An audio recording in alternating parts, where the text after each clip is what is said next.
24 breaking UDF സർക്കാരിൽ ലത്തീൻ വിഭാഗത്തിന് അർഹമായ പരിഗണന നൽകണമെന്ന് കോൺഗ്രസ് നേതൃത്വത്തോട് ലത്തീൻ സഭാ പ്രതിനിധികൾ. മന്ത്രിയില്ലെങ്കിൽ ബോർഡുകളിൽ പ്രാതിനിധ്യം നൽകണം എന്നുള്ളതാണ് ആവശ്യം.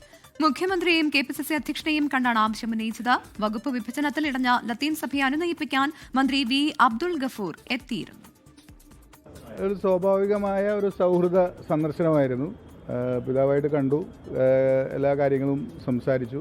എന്നോട് പരിഭവമൊന്നും പറഞ്ഞില്ല. എന്നോട് സൗഹൃദമാണ് പങ്കിട്ടത്, സന്തോഷമാണ് അറിയിച്ചത്. തീർച്ചയായിട്ടും എല്ലാ കാര്യങ്ങളിലും ഒരുമിച്ച് പോകും. ഞങ്ങൾ നമ്മുടെ വകുപ്പ് എന്ന് പറയുന്നത് എല്ലാവരും ചേർത്ത് പിടിച്ചുകൊണ്ട് പോകാനാണ് ശ്രമിക്കുന്നത്. അങ്ങനെ പോകേണ്ട ഒരു വകുപ്പാണ്. തീർച്ചയായിട്ടും ആ രീതിയിൽ തന്നെയാണ് മുമ്പോട്ട് പോവുള്ളൂ. വിനേഷ് കുമാർ ചേരുകയാണ് വിവരങ്ങൾ നൽകാൻ. വിനേഷ്, വലിയ പ്രതിഷേധം ഉയർത്തിയിരുന്നു ലത്തീൻ സഭ. അതിന് പിന്നാലെ അനുനയ ശ്രമങ്ങൾ പല നിലയിൽ കണ്ടതുമാണ്. ഏറ്റവും ഒടുവിൽ മന്ത്രി നേരിട്ടെത്തുന്നു. പക്ഷെ അപ്പോഴും വഴങ്ങുന്നില്ല എന്നതിന്റെ സൂചനയായി ഈ ബോർഡ് അംഗങ്ങൾ, ബോർഡ് പ്രാതിനിധ്യം അടക്കം ആവശ്യപ്പെടുന്ന ആ നിലപാട് മാറുന്നുണ്ട്. എന്താണ് ഇപ്പോൾ ലത്തീൻ സഭയുടെ ഈ വിഷയത്തിലുള്ള നിലപാട്? മന്ത്രിയുമായുള്ള കൂടിക്കാഴ്ചയ്ക്ക് ശേഷം അത് പോസിറ്റീവായിരുന്നു എന്ന് മന്ത്രി പറയുമ്പോൾ പോലും അങ്ങനെയാണോ കാര്യങ്ങൾ?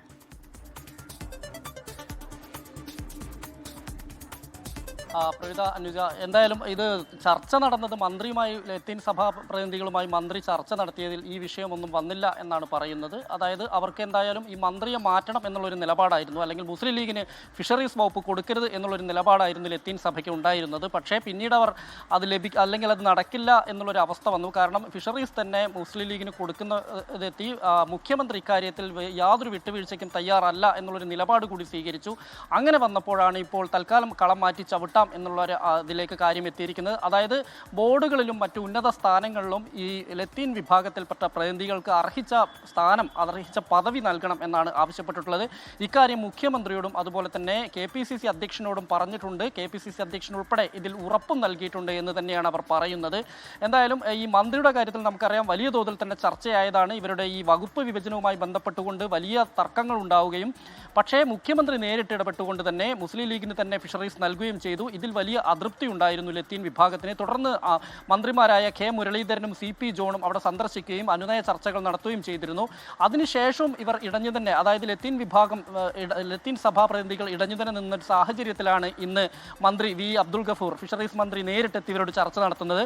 പക്ഷേ അതൊന്നും തൽക്കാലം മന്ത്രിയെ മാറ്റൊന്നും നടക്കില്ല എന്നുള്ളൊരു അവസ്ഥയിലേക്ക് കാര്യങ്ങൾ വന്നതോടെയാണ് എന്തായാലും സഭയ്ക്ക് വേണ്ടപ്പെട്ട ആളുകളെ ഇതിൽ അർഹിച്ച സ്ഥാനം അവർക്ക് ബോർഡുകളിലും മറ്റും നൽകണം. തിരുവനന്തപുരം മുതൽ ആലപ്പുഴ വരെയുള്ള സ്ഥലങ്ങളിൽ ലത്തീൻ വിഭാഗത്തിന് വലിയ സ്വാധീനമുണ്ട്, പ്രത്യേകിച്ച് മത്സ്യത്തൊഴിലാളികൾക്കിടയിൽ. അതുകൊണ്ട് തന്നെ ലത്തീൻ വിഭാഗത്തിന് എന്തുകൊണ്ടും ഇത്തരത്തിൽ അവർ മുന്നോട്ട് വെക്കുന്ന ആളുകൾക്ക് അർഹിച്ച ഒരു പദവി നൽകേണ്ടതുണ്ട്. അതിന് ബോർഡുകളെല്ലാം പുനഃസംഘടിപ്പിക്കുന്ന ഒരു സാഹചര്യത്തിൽ അവിടെ അർഹിച്ച പദവി ലഭിക്കണം എന്നുള്ളൊരു ആവശ്യമാണ് ലത്തീൻ വിഭാഗം മുന്നോട്ട് വെക്കുന്നത്.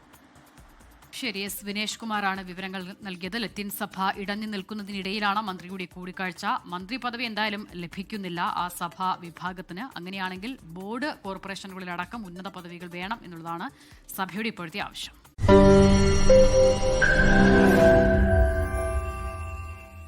ലോകത്തെവിടെയായാലും ഏത് സമയത്തും 24 വാർത്തകളും ഓഗ്മെന്റഡ് റിയാലിറ്റി പാക്കേജുകളും എക്സ്പ്ലെയിനറുകളും വിശദമായി കാണാൻ ഞങ്ങളുടെ YouTube ചാനൽ നിങ്ങൾക്ക് സബ്സ്ക്രൈബ് ചെയ്യാം.